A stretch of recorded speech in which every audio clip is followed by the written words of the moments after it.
বর্তমান সরকারের প্রধান যিনি জনাব তারেক রহমান, আগামীকাল ঈদুল ফিতরের পরে তিনি তার নিজের বাসভবনে গণ্যমান্য ব্যক্তিবর্গদেরকে দাওয়াত যখন দিয়েছেন, তখন দেশের বরেণ্য আলেমদের নামের তালিকা করে 100-র উপরে আলেমদেরকে বাসায় দাওয়াত করেছেন।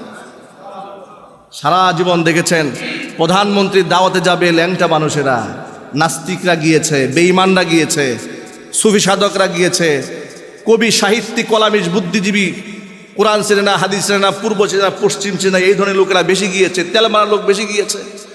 আর এই বছর আমরা একটা ভিন্ন দৃশ্য দেখেছি। বাইতুল মোকাররমে খতিব সাহেব থেকে শুরু করে আপনাদের আম্বরসার খতিব, আমাকেও প্রধানমন্ত্রী দাওয়াত কার্ড দিয়ে দাওয়াত করেছে তার বাসভবনে। আমার তো গাজীপুরে ঈদের নামাজ 9টা জামাত, 10টায় এখানে থাকার কথা।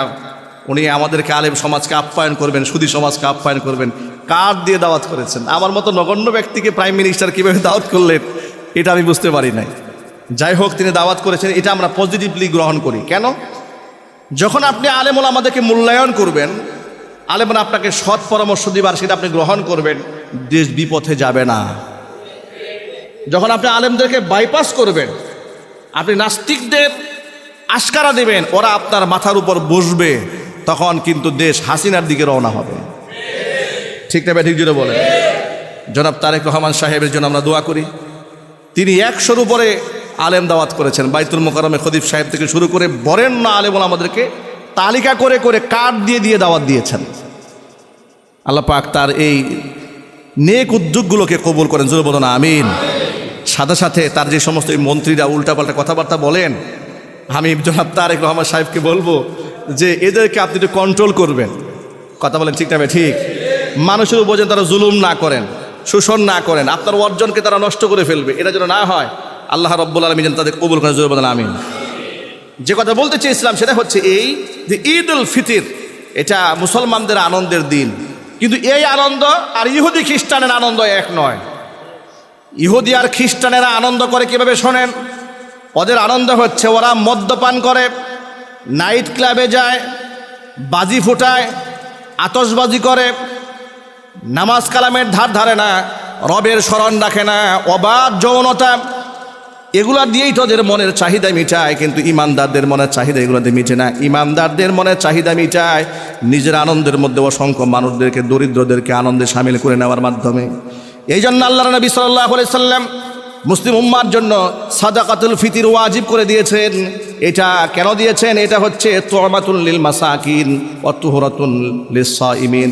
এটা হচ্ছে সারা মাস ভরে যে রমজানের রোজা আমরা রেখেছি, রমজানের রোজা রাখার পরে পরিপূর্ণ রোজা তো আমরা রাখতে পারি না, আমাদের ত্রুটি হয়েছে, কথাবার্তায় ত্রুটি হয়েছে, চোখের দ্বারা খেয়ানত হয়ে গেছে, হাত দ্বারা খেয়ানত হয়েছে, রমজানের পরিপূর্ণ হক আমাদের আদায় হয়নি। সদকাতুল ফিতর আদায় করে দিলাম, মহান আল্লাহ পাক সদকাতুল ফিতরের বিনিময়ে আমার রোজাকে পূর্ণাঙ্গ বানায় দিবে। তুহরাতুল লিস-সাইমিন, রোজাদারকে আল্লাহ পাক পাক বানায় দিলেন। পক্ষান্তরে তু'মাতুল লিল মাসাকিন, এটা ফকির, অসহায়, দরিদ্র, মিসকিনদের এটা আহার্যের ব্যবস্থা হলো। আপনার ঘরে পায়েস থাকবে, গরিবের ঘরে পায়েস থাকবে না, রান্না হবে না, এটার নাম মুসলমানদের আনন্দ হতে পারে না। নবী করিম সাল্লাল্লাহু আলাইহি সাল্লাম বলেছেন, ওয়াল্লাহি লা ইউমিন, ওয়াল্লাহি লা ইউমিন, সেই ব্যক্তি ইমানদার নয় যে নিজে আহার্য করে পেট পুরে পাশের বাড়ির মানুষ না খেয়ে থাকে, সেই ব্যক্তি ইমানদার নয়। সুবহানাল্লাহ বলবেন না? ইসলাম আমাদের আনন্দ ভিন্ন জায়গায় দিয়েছে, আমাদের গুনার মধ্যে আমাদের কোনো আনন্দ নাই। এই জন্য আজকের শাওয়ালে চাঁদ ওঠার পরেই নামাজ ছেড়ে দেওয়ার একটা ব্যাপক প্রবণতা আপনারা দেখবেন, ঠিক কিনা বলেন? নামাজ ছেড়ে দেওয়ার একটা ব্যাপক প্রবণতা আপনারা দেখবেন। রমজান শুরু হওয়ার পরে নামাজ ধরার যেমন একটা প্রবণতা থাকে, ঠিক রমজান শেষ হওয়ার পরে নামাজ ছেড়ে দেওয়ার একটা ব্যাপক প্রবণতা তৈরি হয়ে যায়। এটা মাথায় রেখে আমরা ইনশাআল্লাহ 5 ওয়াক্ত নামাজ জামাতে এসে হাজির হব ইনশাআল্লাহ। বলেন ইনশাআল্লাহ। এটা মাথায় রাখবো যে শয়তান তো হাত পা বাঁধা এখন মুক্ত হয়ে গেছে, যে কোনো মুহূর্তে তো আমার নামাজটাকে ধ্বংস করে দেবে। এটা মাথায় রেখে আমাকে অ্যালার্ট থাকতে হবে। আচ্ছা, একজন ব্যক্তি যদি জানে যে আমার শত্রু আছে, তার চলাচল, আর যেই ব্যক্তি একদম গাফেল, শত্রু আছে না নাই তার কোনো খোঁজখবর নাই, তার চলাচল এক হবে? জোরে মনে এক হবে? মনে রাখবেন, আজকে সন্ধ্যার পর থেকে কিন্তু শত্রু সারা হয়ে যাবে। ইন্না শাইতানা লাকুম আদুউম মুবিন, শয়তান হচ্ছে মানুষের জীবনে সবচেয়ে ভয়ঙ্কর দুশ্মন, ঠিক নেবে ঠিক। সুতরাং আমাদের সকলকে সতর্ক থাকতে হবে। আজকের পর থেকে আরও বেশি অ্যালার্ট থাকবো আমরা ইনশাআল্লাহ, বলেন ইনশাআল্লাহ। আর আজকের রাতটাকে আমরা গুনার মাধ্যমে নয়, আমরা নামাজের মাধ্যমে, জিকির আজকারের মাধ্যমে, তওবার মাধ্যমে, ইস্তিগফারের মাধ্যমে কাটাবো, বলেন ইনশাআল্লাহ। সাদাকাতুল ফিতির এটা আমরা ঈদগাহে যাওয়ার আগেই আমরা আদায় করে দেব ইনশাআল্লাহ, বলেন। আপনাদের সাদাকাতুল ফিতির সম্পর্কে বিস্তারিত কথা হয়েছে, লম্বা কথা হয়েছে, শুধু এতটুকুন বলে দেব, সাদাকাতুল ফিতির আর যাকাতের মধ্যে পার্থক্য এতটুকুন, যাকাত নেশাব পরিমাণ মালিকানা থাকতে হয় সারা বছর, আর সাদকাতুল ফিতর ওয়াজিব হয় তার উপরে যেই ব্যক্তি শুধুমাত্র ঈদুল ফিতরের দিন ফজরের সময় এই সমতুল্য সম্পদের মালিক থাকে। এবং শুধু যাকাতের সাথে আরেকটা পার্থক্য হচ্ছে, যাকাত শুধু নিজের পক্ষ থেকে আদায় করা হয়, কিন্তু সাদকাতুল ফিতর শুধু নিজের পক্ষ থেকে নয়, নিজের পক্ষ থেকে আদায় করতে হয়, নিজের অধীনস্থ ব্যক্তিবর্গ সদস্য যারা আছেন তাদের পক্ষ থেকেও আদায় করতে হয়। এই কাজগুলো করবো তো ইনশাআল্লাহ, যদি বলুন ইনশাআল্লাহ। ঈদুল ফিতর উদযাপনের আরেকটা সুন্নাহ হচ্ছে ফজরের নামাজ জামাতের সাথে আদায় করা এবং সকালবেলা গোসল আসল করে সুন্দর জামা কাপড় পরে, পরিচ্ছন্ন জামা কাপড় পরে, আতর সুগন্ধি মেখে আল্লাহ পাকের তাসবিহ তাহলিল এবং তাকবীরের ধ্বনি আস্তে আস্তে দিতে দিতে ঈদগাহের দিকে এগিয়ে যাওয়া। সম্ভব হলে এক পথে যাবেন, আরেক পথে ফিরে আসবেন যদি সম্ভব হয়। আর যদি পথই থাকে একটা, তো তখন তো আপনার ভিন্ন পথে ফেরা যায় না। অন্তপক্ষে রাস্তার সাইডটা আপনি চেঞ্জ করতে পারেন, এক সাইড থেকে এক সাইড, আর এতটুকুন চেঞ্জ করলেন, আর ভিন্ন পথ থাকলে একটু ঘুরে গেলেন, এটা সুন্নাহ। আল্লাহ পাক যেন রাস্তার প্রত্যেকটা অংশকে, জমিনের প্রত্যেকটা কদমে কদমে আমরা যে জবানে আল্লাহু আকবার ধ্বনি দিয়েছি এটাকে সাক্ষী বানাতে পারে, সেই তৌফিক আল্লাহ পাক দান করেন। এটা আমি মনে মনে ভাবতাম, এটা রাসূলের কোন হিকমা হতে পারে, কোন প্রজ্ঞার বলে নবী করিম সাল্লাল্লাহু আলাইহি ওয়াসাল্লাম বলেছেন ভিন্ন রাস্তায় হাঁটতে। পরে চিন্তা ভাবনা করে দেখলাম, আমি তো এক রাস্তায় আল্লাহ পাকের ধ্বনি দিয়ে গেছি, আল্লাহু আকবার লা ইলাহা ইল্লাল্লাহ ধ্বনি দিয়ে গেলাম আমি, কিন্তু আরেকটা রাস্তা দিয়ে যখন আমি হাঁটি তখন এই জমিন যেমন আমার জন্য সাক্ষী হয়েছে, কদম সাক্ষী হয়েছে, আরেকটা মাটিও আমার জন্য সাক্ষী হয়েছে। আল্লাহু আকবার বলেন। ঈদুল ফিতরে তাকবীরে ধ্বনি দিতে হয় আস্তে আস্তে, আর ঈদুল আদহাতে বলতে হয় জোরে জোরে। আমরা ঈদুল ফিতরে আমরা আস্তে আস্তে তাকবীরে ধ্বনি দিয়ে আমরা ঈদগাহের দিকে এগিয়ে আসবো, আল্লাহ যেন কবুল করেন। ঈদগাহে আমরা আমাদের বাচ্চাদেরকে সাথে নিয়ে যাব, এটা তো আনন্দের দিন। আমাদের সন্তানদেরকে আমরা ঈদগাহে সাথে করে নিয়ে যাব, এদেরকেও আমরা গোসল করিয়ে পরিচ্ছন্ন করে ঈদগাহে আমরা জামাতে সামিল করব, ছোট ছোট বাচ্চাদেরকে। নবী করিম সাল্লাল্লাহু আলাইহি ওয়াসাল্লাম এত বেশি উদ্বুদ্ধ করতেন, ইসলামের প্রাথমিক যুগে নারীদেরকেও ঈদগাহে সামিল করা হতো। আল্লাহু আকবার, নারীদেরকেও ঈদগাহে সামিল করা হতো। আমার বন্ধুগণ, এই জন্য ঈদুল ফিতরের অন্যতম সুন্নাহ হচ্ছে সাদকাতুল ফিতর আগে আদায় করা, ফজরের নামাজ জামাতের সাথে আদায় করা এবং তাকবীরে ধ্বনি দিয়ে ঈদগাহের দিকে এগিয়ে যাওয়া। ঈদের নামাজের পরে সম্ভব হলে আত্মীয় স্বজনের কবর জিয়ারত করবেন, যদি কবরগুলো কাছে থাকে, কবর যদি দূরে থাকে দূর থেকেই তাদের জন্য দোয়া করবেন। আত্মীয় স্বজন বন্ধু বান্ধবদেরকে নিজের বাড়ির দাওয়াত দিবেন, তাদের বাড়িতে যাবেন, খোঁজখবর নেবেন। দূরে হয়ে গেলে মোবাইল ফোনের মাধ্যমে তাদের সাথে যোগাযোগটা মেনটেন করবেন।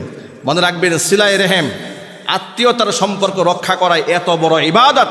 নবী করিম সাল্লাল্লাহু আলাইহি সাল্লাম হেরা গুহা থেকে একেবারে অস্থির হৃদয় নিয়ে যখন খাদিজাতুল কুবরা রাদিয়াল্লাহু তাআলা আনহার গৃহে প্রবেশ করেছিলেন, হুজুর ভয় পেয়েছিলেন, জিবরাইল আমিনের বুকের আলিঙ্গনে চাপ খেয়েছিলেন। রাসূল সাল্লাল্লাহু আলাইহি ওয়াসাল্লাম বলেছিলেন, জাম্মিলুনি ইয়া খাদিজা কাদ খাশিতু আলা নাফসি, আমি নিজের উপর শঙ্কা বোধ করছি, আমি ভয় পেয়েছি, আমার তো ভয় হচ্ছে, না জানি কি হয়ে যায়। খাদিজাতুল কুবরা রাদিয়াল্লাহু তাআলা আনহা তখন তাকে এই কথা বলে সান্ত্বনা দিয়েছিলেন, ওয়াল্লাহি ইয়া আবুল কাসেম লা ইউখজিকাল্লাহু আবাদা, হে আবুল কাসেম, কাসেমের পিতা, কসম আল্লাহ পাকের, মহান আল্লাহ পাক কখনো আপনাকে লাঞ্ছিত করবেন না। কেন লাঞ্ছিত করবেন না? আপনার মধ্যে এই কোয়ালিটি আছে। এই কোয়ালিটিটা কি? এই অংশটা ভালো করে শোনেন। খাদিজাতুল কুবরা রাদিয়াল্লাহু তাআলা আনহা তখন বলেছিলেন, ইন্নাকা লা তাসলিউর রাহিমা, আপনি তো আত্মীয়তার সম্পর্ক জুড়াই রাখেন। সুবহানাল্লাহ বলেন। এটা কত বড় গুণ। আজকে আমাদের আত্মীয়তার বন্ধন নাই, সম্পর্ক এত নষ্ট হচ্ছে ইদানিং। ভাইয়ে ভাইয়ে দ্বন্দ্ব লেগেছে, বনে বনে দ্বন্দ্ব লেগেছে, সম্পদ নিয়ে মারামারি হচ্ছে, কাটাকাটি হচ্ছে, জমি জামা নিয়ে ভাগাভাগি নিয়ে খুনাখুনি হচ্ছে। গতকালকে এক ভিডিওতে দেখেছি, সন্তানেরা বাবাকে পিটাইয়া রক্তাক্ত করে বাড়ির সামনে ফেলে রেখে দিয়েছে। প্রতিবেশীরা এসে তাকে হসপিটালে নিয়ে যাবে, এই দেহটাকে ধরতে দিচ্ছে না। বাবাকে সন্তানরা মেরে রক্তাক্ত করে বাড়ির সামনে ফেলে রেখে দিয়েছে জমি জমা বন্টন নিয়ে। নিজের সন্তানরা পিতাকে পিটিয়েছে। আহারে, আমরা আমাদের সন্তানদেরকে এভাবে করেছি? আমরা আমাদের সন্তানদেরকে আমরা দিন শেখাতে চাই। গত রাত্রে এক কলেজের অধ্যাপক, সম্ভবত দেখলাম তিনটা কলেজে শিক্ষকতা করেছেন, এমন শিক্ষিত মানুষ সন্তানদের দ্বারা নির্যাতিত হয়েছেন। খুব আক্ষেপ করে সন্তানদের ব্যাপারে বলেছেন যে সন্তানরা তাকে ঘর থেকে তাড়িয়ে দিয়েছে, তার সাথে খারাপ ব্যবহার করেছে। এই যে হাহাকার, এই যে আমাদের আর্তনাদ, এই যে আমাদের পিতাদের চোখের পানি কেন হয়েছে? আমরা দিন থেকে দূরে সরে গিয়েছি। আমরা আমাদের সন্তানদেরকে দিন শিখাই নাই। গোটা পৃথিবী আমাদের সন্তানদের হাতের মুঠো ধরিয়ে দিয়েছে, কিন্তু আমরা কোরআন থেকে আমাদের সন্তানদেরকে দূরে সরাই দিয়েছি। কথা ঠিক না ঠিক বলেন? কোরআন থেকে দূরে সরিয়েছি, পৃথিবী তাদের হাতে মুঠোর মধ্যে এনে দিয়েছি। আমাদের সন্তানদের মধ্যে আল্লাহর ভয় আমরা ঢুকাতে পারি নাই, তাদেরকে নামাজি বানাতে পারিনি, আমরা ব্যর্থ হয়েছে। এই জন্য সেলাই রেহেম, আত্মীয়তার সম্পর্ক রক্ষা করা, এটা কত বড় ইবাদত। খাদিজাতুল কুবরা বলছেন, আপনি তো এই কাজটা করেন, যার মধ্যে এই গুণ আছে, মহান আল্লাহ পাক কখনো তাকে লাঞ্ছিত করবেন না। চিল্লায় করে সুবহানাল্লাহ। আমরা আত্মীয়তার সম্পর্কে ধরে রাখবো, বলেন ইনশাআল্লাহ। এটা হচ্ছে সেলাই রেহেম। ওয়া তাহমিলুল কাল্লা ওয়া তাকসিবুল মাদুম ওয়া তুঈনু আলা নওয়াইবিল হাক্কি। বিপদগ্রস্ত মানুষকে সাহায্য করবেন, বিপদে পড়া মানুষকে সাহায্য করবেন, যতটুকুন পারেন ততটুকুন। অর্থ দিয়ে পারেন অর্থ দিয়ে করেন, বুদ্ধি দিয়ে পারেন বুদ্ধি দিয়ে করুন। একটা লোক বোঝা বহন করতে পারছে না, এই যে কাউরান বাজার, আপনাদের তো সুযোগ থাকে, আপনারা ধনী মানুষ দেখলেন যে একটা গরিব মানুষ বোঝা উঠাতে পারছেন, আপনি একটু হেল্প করেন। আপনি ধারণা করতে পারেন যে আপনি গরিব মানুষের ঝুড়িটা উঁচা করে কি সওয়াব পেয়েছেন। আপনি তো বড় লোক, শুধু চিন্তা করেন মক্কা আর মদিনায় গিয়ে সওয়াব নিয়ে আসবেন। বড় লোক তো টাকা আছে পকেটে, কথা বলেন ঠিক না ঠিক বলেন? ইদানিং তো উমরা এটা মোটামুটি খুব, কেউ তো যায় আল্লাহর সন্তুষ্টির জন্য, আবার কেউ তো যায় মোটামুটি একটা ফ্যাশন করার জন্য, ঠিক না ঠিক বলেন? এটা উমরা, ঘন ঘন উমরায় যাচ্ছে, নামাজ কিন্তু পড়ে না। আবার ঘন ঘন উমরা করে কিন্তু নামাজ পড়ে না। কি এরকম উমরাকারী নাই? আরো জোরে বলেন, কি মূল্য আছে তোমার এই উমরার? তুমি নামাজ পড়ে না, ঘন ঘন উমরায় যাও। এরপরে সে ফজিলত শুনেছে যে রমজান মাসে কেউ যদি বাইতুল্লাহ ইতিকাফ করে, নবী করিম সাল্লাল্লাহু আলাইহি ওয়াসাল্লাম বলেছেন সে যেন আমার সাথে হজ করেছে। সে নিঃসন্দেহের সওয়াব রয়েছে। কিন্তু আল্লাহর নবী নিজের মুখে বলেছেন, কোনো মুসলমান যখন অপর মুসলমানের সামান্য সহযোগিতায় এগিয়ে যায়, আমার মসজিদে নববীতে 1 মাস ইতিকাফ করলে যেই সওয়াব হতো, সেই সওয়াব আল্লাহ তাআলা আমলনামায় দান করেন। তুমি এই হাদিসের উপর আমল করলে না কেন? তোমার একটা ভাইকে একটুখানি সহযোগিতার জন্য হাতটা বাড়িয়ে দিলে না কেন? তুমি এক হাদিসকে মান্য করলে আরেক হাদিসকে বাদ দিয়ে দিলে কেন? ওর মধ্যে একটু বাহ্যিক আমল আছে, এরকম মনে হয় যে একটা সওয়াব বিশাল বড় ভান্ডার হচ্ছে। ওর থেকে বেশি সওয়াব তো আপনার কাছে রয়েছে, আপনার সুযোগ রয়েছে, এটা কাজে লাগানো। আমি উমরাকে নিরুৎসাহিত করছি না, কিন্তু আপনি গরিব মানুষ হলেও আপনি উমরা করে যে সওয়াব পাবেন, তার থেকে বেশি সওয়াব পাওয়ার মতো রাস্তা আপনার জন্য আল্লাহ নবী সাল্লাল্লাহু আলাইহি ওয়াসাল্লাম খুলে দিয়েছেন। কিন্তু এটাকে আমরা মাধ্যম মনে করি না। আমরা মানুষের সাথে চরমভাবে বেয়াদবি করি, চরমভাবে তার গুস্তাখি করি, চরম খারাপ আচরণ করি, আর বাইতুল্লাহর সামনে গিয়ে কান্দি। না, বান্দার হকের ব্যাপারে আমাদের যত্নবান হতে হবে। সিলাই রেহেম, যে কথা বলতে চাচ্ছিলাম, মা খাদিজাতুল কুবরা রাদিয়াল্লাহু তাআলা আনহা রাসূলকে সান্ত্বনা দিলেন, ইন্নাকা লা তাসিলুর রাহিমা। আপনি আত্মীয়তার সম্পর্ক ঠিক রাখেন, আপনি দুস্থ দরিদ্র মানুষকে সাহায্য করেন, ওয়াতাকরিদ দাইফা, আপনি মেহমানদেরকে সম্মান করেন। সুবহানাল্লাহ। আপনি মেহমানদারি করেন, এগুলো তো আপনার গুণ। এই গুণের মানুষকে আল্লাহ লাঞ্ছিত করবেন না। নবী করিম সাল্লাল্লাহু আলাইহি ওয়াসাল্লামের অস্থির মনটা স্থির হয়ে গেল, অশান্ত মনটা খাদিজাতুল কুবরার কথা শুনে শান্ত হয়ে গেল। সুবহানাল্লাহ। সুতরাং আমরা আত্মীয়তার সম্পর্ক বজায় রাখবো তো ইনশাআল্লাহ। আমাদের ঈদের দিন, এই আনন্দে আমরা সকলেই সকলকে এর মধ্যে সামিল করবো ইনশাআল্লাহ। এমনও দেখি ঈদগাহে নামাজ পড়ে একজন আরেকজনের চেহারার দিকে ফিরেও তাকায় না। আহারে কি শিক্ষা গ্রহণ করলো রমজানে, কি শিক্ষা গ্রহণ করলো ঈদুল ফিতরে, এ কিসের আনন্দ? এই আনন্দ নিজে একদম পেট পুরে খাচ্ছে, পাশের বাড়ির লোকের কোনো খোঁজ খবর নিচ্ছে না। এ কি ধরনের আনন্দ? তোমাকে আনন্দ কে শিখিয়েছে? তুমি তো মজাটাই বুঝো নাই। তুমি তো মজা বুঝো নাই। নিজের সন্তানকে 10,000 টাকা দিয়ে পোশাক দিয়া তোমার মনে যে তৃপ্তি পাবে, পাশের বাড়ির দরিদ্র ব্যক্তিকে 500 টাকা দিয়ে দিয়ে দেখো, তোমার মন তার চেয়ে বেশি বেশি পুলকিত হবে। ঠিক কিনা বলেন? বেশি আনন্দিত হবে, আর সে বেশি তৃপ্ত হয়ে যাবে। আমি এরকম বাস্তব জীবনের কিছু কিছু জায়গায় দেখেছি, মানে একটা লোক ভাবে নাই আমি তাকে একটা উপহার দিয়েছি, সে যে খুশি হয়েছে, আনন্দিত হয়েছে, শুকরিয়া আদায় করেছে, তৃপ্তি পেয়েছে, এই দৃশ্য দেখে মন এত শান্ত হয়, নিজের ফ্যামিলির জন্য কোটি টাকা খরচ করলেও মন এত শান্ত হয় না।